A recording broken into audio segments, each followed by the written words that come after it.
Kognitif adalah suatu proses berpikir, yaitu kemampuan individu untuk menghubungkan, nilai dan mempertimbangkan suatu kejadian atau peristiwa. Proses kognitif berhubungan dengan tingkat kecerdasan atau inteligensi yang mencirikan seseorang dengan berbagai minat terutama ditunjukkan kepada ide-ide dan belajar. Perkembangan kognitif menurut para ahli. Menurut Jean Piaget, teori perkembangan kognitif Piaget salah satu teori yang menjelaskan bagaimana anak beradaptasi dan menginterpretasikan objek dan kejadian-kejadian sekitarnya. Anak-anak mempelajari ciri-ciri dan fungsi dari objek-objek seperti mainan, perabot, dan makanan, serta objek-objek sosial seperti diri, orang tua, dan teman. Jean Piaget membagi perkembangan kognitif menjadi 4 tahap utama. Yang pertama, tahap sensorimotor pada usia 0-2 tahun.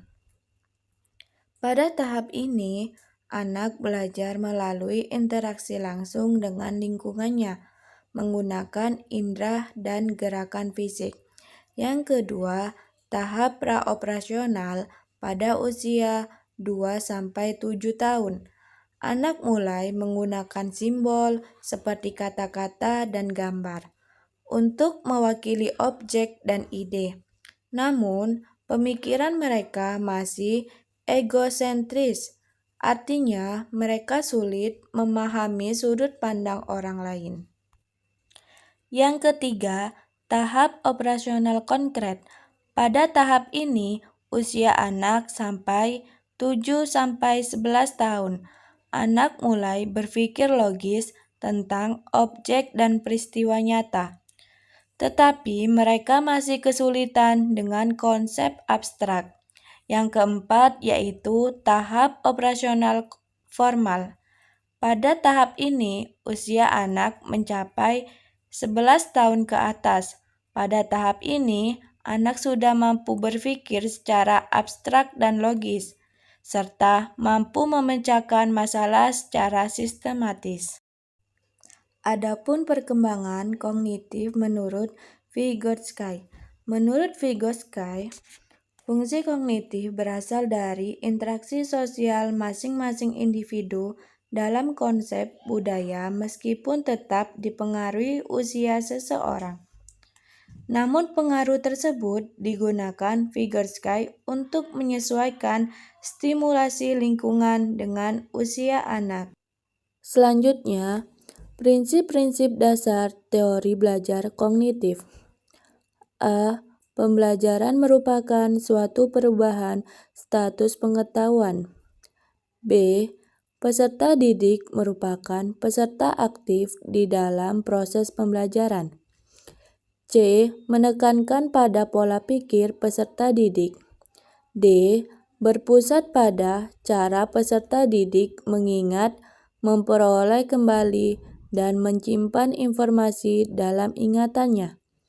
E. Menekankan pada pengalaman belajar dengan memandang pembelajaran sebagai proses aktif di dalam diri peserta didik. F. Menerapkan reward and punishment. G. Hasil pembelajaran tidak hanya tergantung pada informasi yang disampaikan guru, tetapi juga pada cara peserta didik memproses informasi tersebut. Selanjutnya, proses pembelajaran menurut teori kognitif. 1. Guru harus memahami bahwa siswa bukan sebagai orang dewasa yang muda dalam proses berpikirnya. 2. Kepekaan orang tua, guru, serta masyarakat sekitar sangat membantu dalam mendeteksi hambatan belajar anak, sehingga anak dapat memperoleh penanganan dari tenaga profesional sedini dan seoptimal mungkin. Yang ketiga, Anak usia prasekolah dan awal sekolah dasar belajar menggunakan benda-benda konkret. Keempat, keaktifan siswa sangat dipentingkan. Guru menyusun materi dengan menggunakan pola atau logika tertentu dari sederhana ke kompleks. Kelima, guru menciptakan pembelajaran yang bermakna. Memperhatikan perbedaan individual siswa untuk mencapai keberhasilannya. Pendidikan mempunyai peran yang amat menentukan bagi perkembangan dan perwujudan diri individu dan masyarakat.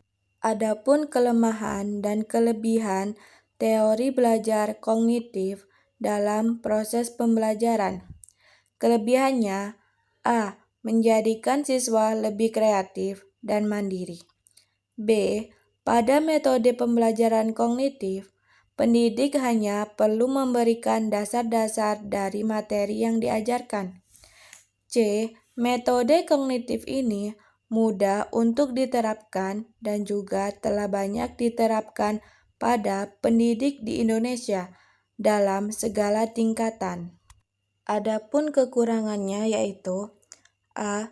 Teori tidak menyeluruh untuk semua tingkat pendidikan. B. Apabila dalam pengajaran hanya menggunakan metode kognitif, maka dipastikan peserta didik tidak akan mengerti sepenuhnya materi yang diberikan. C. Dalam menerapkan metode pembelajaran kognitif, perlu diperhatikan kemampuan peserta didik untuk mengembangkan suatu materi yang telah diterimanya.